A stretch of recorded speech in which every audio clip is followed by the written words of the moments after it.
people don't understand what you go through dealing with Lyme disease. I've been dealing with Lyme disease now for a year. With getting sick, feeling a little better, getting sick, feeling a little better.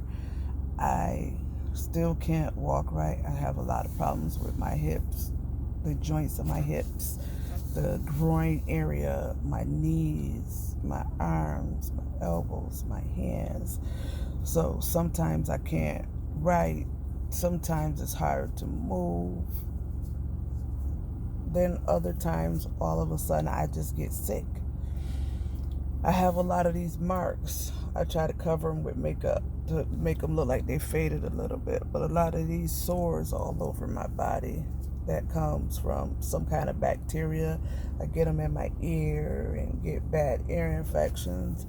I'm taking Benadryl and Sudafed every day, and that helps me to be able to function. Otherwise, 4 to 5 times out of the week, I'd be laying down sick, not feeling well. I'm always in pain, so I try not to drive. But about a week or two ago, I started my own business selling accessories. So I've been delivering, so I've been doing a little bit more driving and moving around. And today is my body said, no, you need to go home. So that's why I'm laying in the seat. My daughter's in the grocery store. Having Lyme disease is hard.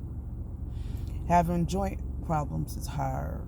Having muscle pains every day is hard. I take Percocet on a regular basis. I get a monthly prescription every month for over a year now. I stopped taking it for a little while and started taking it again.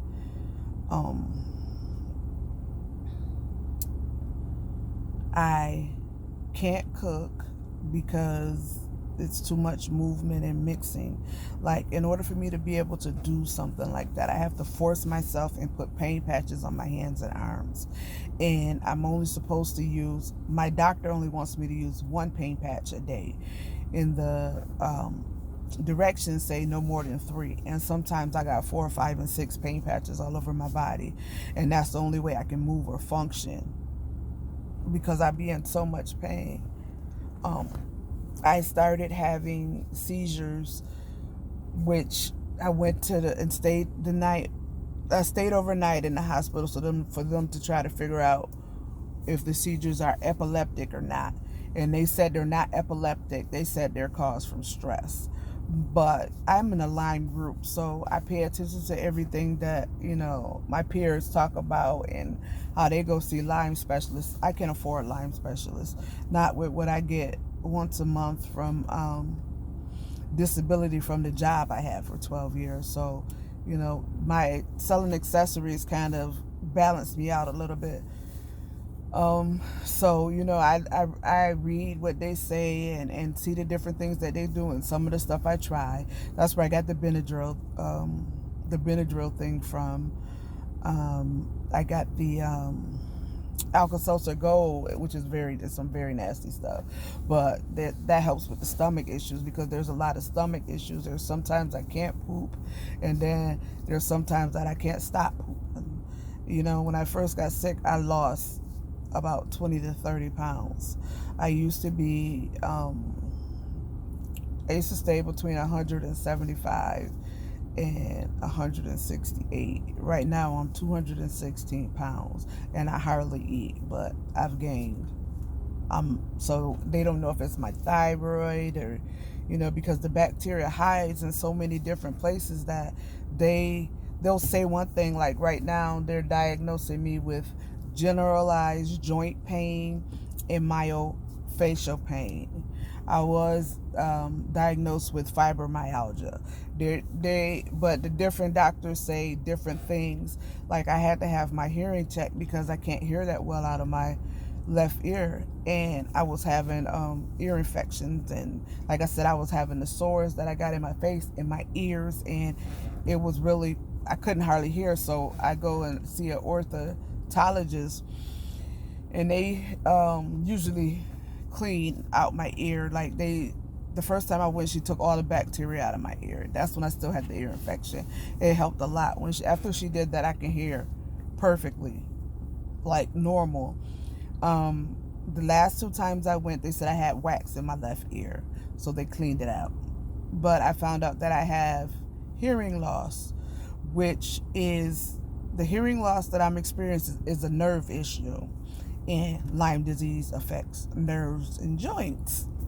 And the doctor told me she's from Lyme, Connecticut, and she said, I see that you have a history of Lyme disease in your chart, and that could be what's causing it. But of course, my doctor says they don't know. It's always, we don't know. We have to watch. We don't know. We don't know.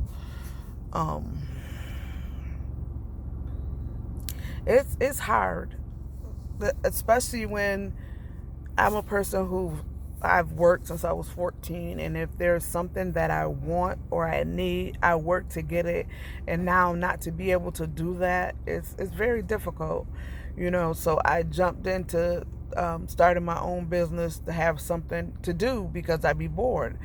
Like I said, I've been out of work for over a year, and now I'm on permanent disability, and they're trying to get me to get SSI and stuff like that. So I needed something to occupy my time, and I have a laptop, and I can't be on it that long, and sometimes I get a lot of messages and stuff that people order from people and have to bag it up, and just a lot of variety of things. So I mean, the easiest thing, I guess not the easiest, but the best thing to do is to take it one day at a time.